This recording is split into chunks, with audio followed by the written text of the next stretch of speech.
Here at Free Rent and Ride on an art bus during these very interesting times. My first writing prompt for you today is, why is an empty bus a lonely bus? My second prompt, what would the bus say to us if it could speak? And a third bus, in the future, when we're all driving flying cars, what will our children think these bus stops are for? What are bus stops for when we're all driving flying cars? This poem called City Life. A roadrunner runs under the salt bush and jumps up on the outside table. Spotted black from the mulberry tree, the table marks the midpoint in our xeriscape yard.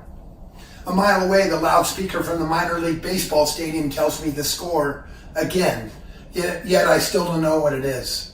I'm close enough to know he's giving score, but far enough to not be able to make out what he's saying. This morning, my first stop is many people's grocery store of last resort, a 7-Eleven. It's where I go when I'm too tired to tolerate Smith's for toothpaste, a Twix bar, and half.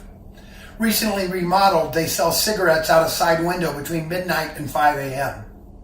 My wife and I bought a house in this hood and became one of 3 owner-occupants on the block. Our neighbors next door, Hispanic and Jewish, we think, own their place too, but don't seem to be there during the day, any day.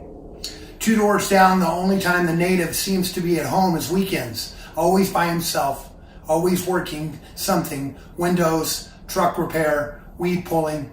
3 doors down are 4 poet friends who occupy the house and 2 or 3 studios out back. She's biracial black Hispanic and he's biracial black Anglo, and they fight, yet keeps fights to themselves as the biracial Hispanic Anglo poet shares his internet and the New Mexican teacher poet who can order Wendy's drive-thru from his porch. The subdivided house, now triplex, is mostly empty on the most of the empty time because the Asian landlord has really high standards. No one sticks around for long, and the empty spaces ebb and flow with registration and financial aid. Further down, this house welcomes musicians who advertise through some network, so bands book shows in their living room as cars wrap around the block, and late night conversations always wake me up. I don't call the cops as I lose interest. Time and darkness lulls me back to sleep.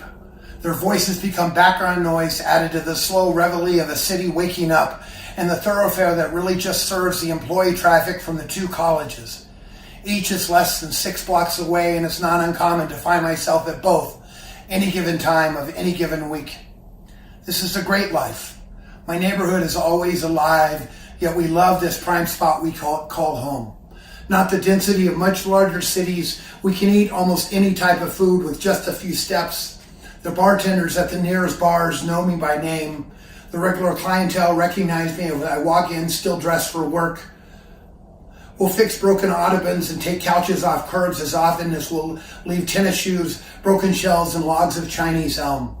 They're gone by the end of the day, and the trash gets picked up on time, and the mail is always there.